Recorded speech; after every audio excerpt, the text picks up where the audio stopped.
Hey, it's Reverend Jim Keat, digital minister, Riverside Church. This is The Word Made Fresh, the weekly video Bible study sermon prep thing where we talk about an upcoming lectionary text passage, all that. You know the drill. I think you do. If not, go watch some older episodes. Or no, just keep watching this one.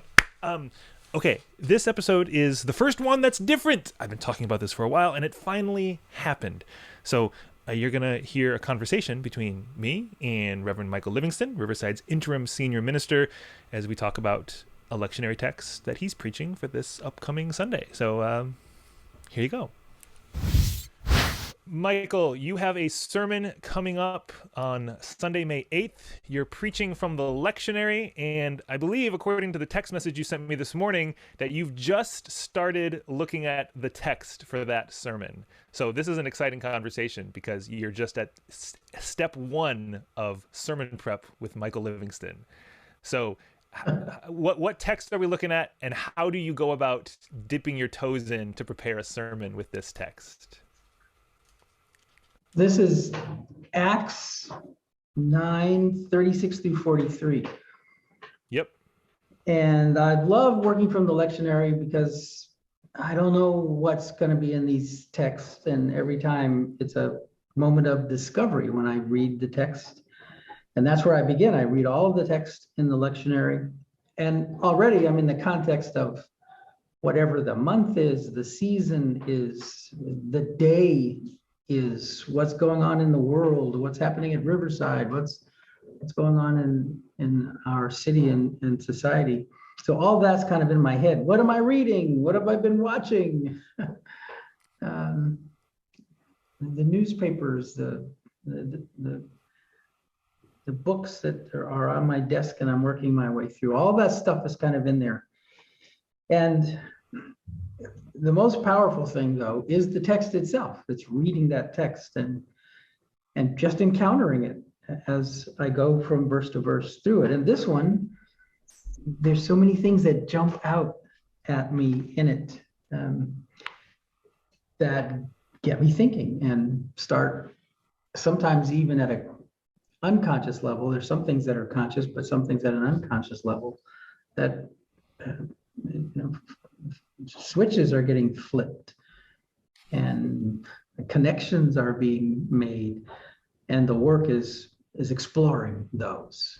So summarize this pericope. What is this one? My heading in my Bible says Peter and Lydia, or Lydda. That's Lydda. I don't know, maybe I've always pronounced that wrong. Peter and Lydda in Joppa.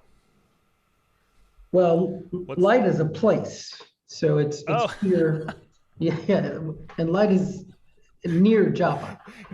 So this tells you how long I've spent looking at this text. Yeah, well, it's Peter's journey to these places, right? Yes. And it's a better heading is probably Peter and Tabitha or Dorcas. Yeah. Dorcas is the Romanized version. Well, it's Greek. It's Romanized Greek version of Tabitha. So that's what it's about, this encounter that Peter has with Dorcas. And the reason he even gets to know her is that he's called there by widows who are just distraught because she's died. So the story is Peter is summoned to this town by widows who are mourning the death of someone dear to them, a disciple of Jesus. And of course, that pops right out at me. And they want him to come and be there. Maybe they're hoping for a miracle. And so Peter goes, he asks them to leave, and he prays for the dead, Dorcas. And she opens her eyes, and he tells her to get up. So that's the story, the resurrection from the dead of Dorcas by Peter. So that obviously brings a lot of parallels to stories in the life of Jesus where he had similar moments. But where do you begin? Like, where do you go in a sermon with a story like this? It's a pretty miraculous story. I mean, what's your kind of initial thought on where this might lead you? No, not holding you to it. You still got a little while till you're going to preach the sermon, but just what's your first impulse already? Back to all this context that I talked about earlier, right? So we're in Easter. It's the season of Easter. We're 2 weeks past Easter here. It's also Mother's Day in our society. It's also at Riverside, older adults emphasis for the month of May. So all of this is going on with me as I read through this text, and all these things jump out at me. Part of the reason she's so special to that community, Dorcas, is that she's known for her good works and her works of charity. That's right in the text. And of course, right, Riverside is the social justice church. Riverside is the place where we care about people in our society. So there's this immediate connection.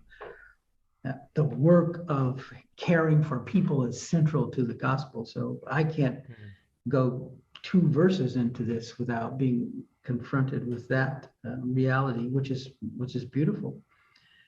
And she's dead and comes to life. Again, Easter, resurrection. This is what we're celebrating throughout this whole season. And here's a disciple of Jesus engaged in this work of bringing life out of death.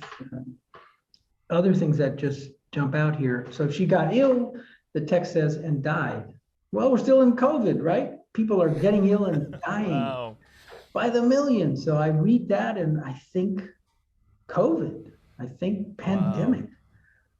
This is, I know there's a place for thinking, continuing to think that through the challenges that we face there. And it's in this story as I can see it.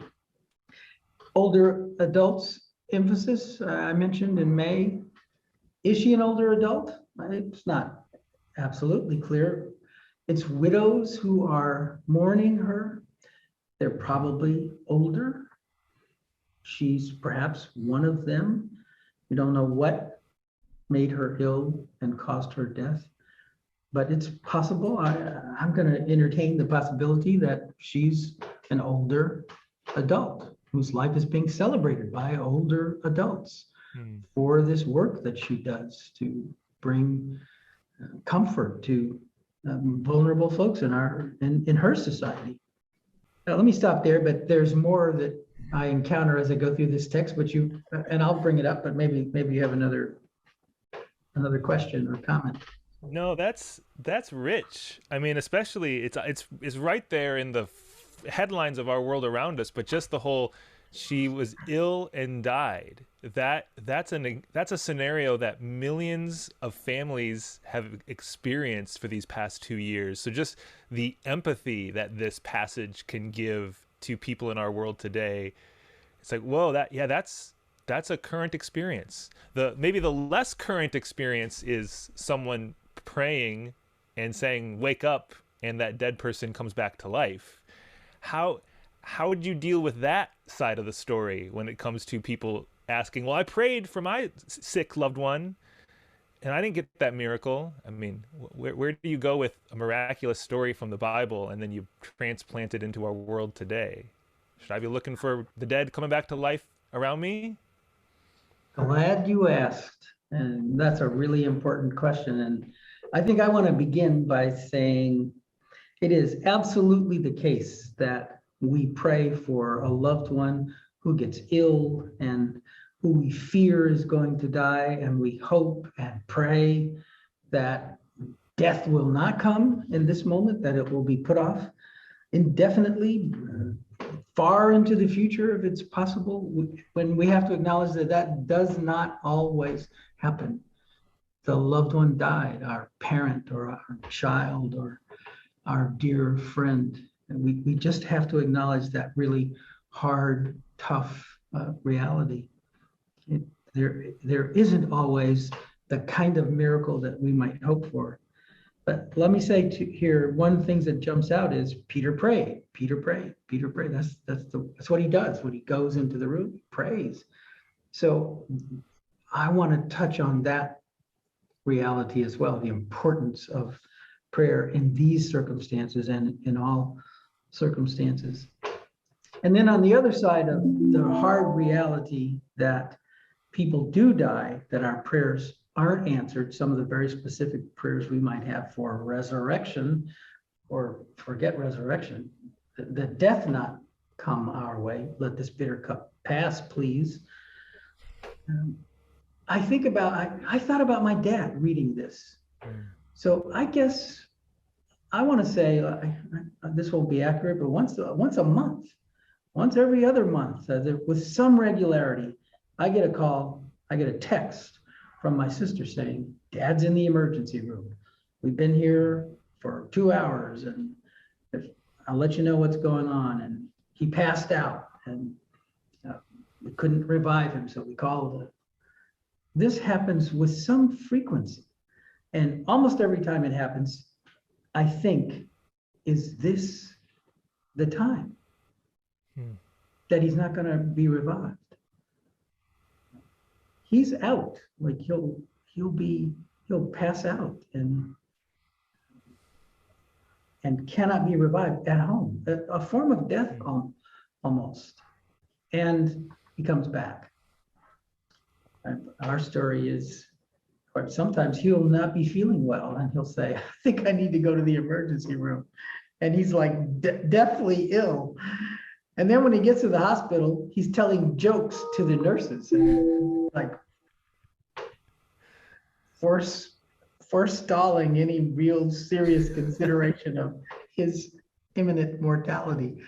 It's quite something to experience. But I guess all I'm saying here is resurrection happens around us all the time. Yeah. And there's something really powerful about that experience as well. And I don't know if that's what's happening here. Dorcas died. They prepared her body. They washed her body. So this is resurrection in the sense that Jesus was resurrected. He died, was crucified, dead, and buried, and was raised. And Dorcas died. So let's leave some space there for the mystery that is beyond our ability to describe fully and understand, but only to appreciate and only to say thank God for what can happen beyond our wildest dreams and beyond our science, beyond our imagining, beyond sometimes our experience. And let's keep our eyes open for those moments that seem like death is right there at our door, and we pray, and the person starts telling jokes in the ER, and all is well again. That's right. That's right. Human personality, human spirit. That's a part of every story. Yeah. All of our lives, every family, every community, every church. And I think there's one more thing that I want to mention about this text. It's right at the end of this text, 43rd chapter. Peter stays in Joppa for some time, it says, with a man named Simon, comma, a tanner, period. I was going to bring this up too. That was the thing I noticed at the very end. So what were you going to say? Let me hear your bring up. What were you going to bring up? I mean, in this context of the book of Acts, you know, Peter, being a good Jew, he would do his best to keep himself ritually clean, which means you got to stay away from dead animals, any pigs especially, and all the things that tanners might have in their house and in their workshop. And here Peter, and by the way, this is the story just before Cornelius, and Peter's whole like, oh, what God says is clean, I shouldn't call unclean epiphany. And here he's staying at the house of a dude who probably slaughters pigs. That's right. So I just... That's right. Well, you nailed it. And when I read it, that's exactly the thought that came into my head. And so what my revelation here is this is Luke, right? Luke Acts. This is the writer of this is no doubt Luke. We are always having these rebellious people of the way being paraded in front of us, and their rebellion, their crossing boundaries, their daring, their insistence that new things are possible among us, new alliances, new relationships, new community. That's a part of almost every encounter that we see, and it's very true here. And that's something to take note of as well. So all this stuff is in this text, and there's so many ways to go and so many things to bring together, to tie together, to connect. And that's a part of the excitement that I feel encountering any text and putting together any sermon, trying to draw all of these strands together to weave this garment. Isn't that appropriate? Because that's what Dorcas is, right? Yeah. She makes clothing, and that's the work which, if I do it well, can result in a message that people will appreciate and remember and take something away from that Yeah. might be useful in their lives and in our life as a community. I think so. I think so. I think, you know, I mean, I'm more excited now to hear this sermon you preach on May 8th, and I'm pretty sure everyone who watches this video is going to be excited to hear that sermon as well. So let's all head to Riverside's live stream on May 8th, or watch the recording on our YouTube channel if you're watching this after May 8th, and see what sort of sermon, Michael, you end up concocting for this text. But it's going to be a good one. Well, I think I just preached it. So just go back and watch this and take notes again, and you're good. Send me the recording and I'll write this out. Well, now I'm interested to see what am I going to do with this, and what will enhance it from. Yeah, we'll see. Yeah, we'll see. We'll but see. Thanks for the. That's the fun. Thanks for the conversation. Anytime. We'll do it again soon. Thanks, Michael. What'd you think? Got any questions, comments? You know where to put them, in the comments section. We'd love to see a conversation starting there. If you're a preacher, borrow away. If you're leading a Bible study, do the same. But yeah, and be sure to come watch the sermon on May 8th. You can join us live in person in New York, or online on our website. You know, all the places. Well, the website and YouTube, the two places. Or if you're watching this after May 8th, just watch the video, the sermon. That will be linked below as well. Okay. Talk to you again next week.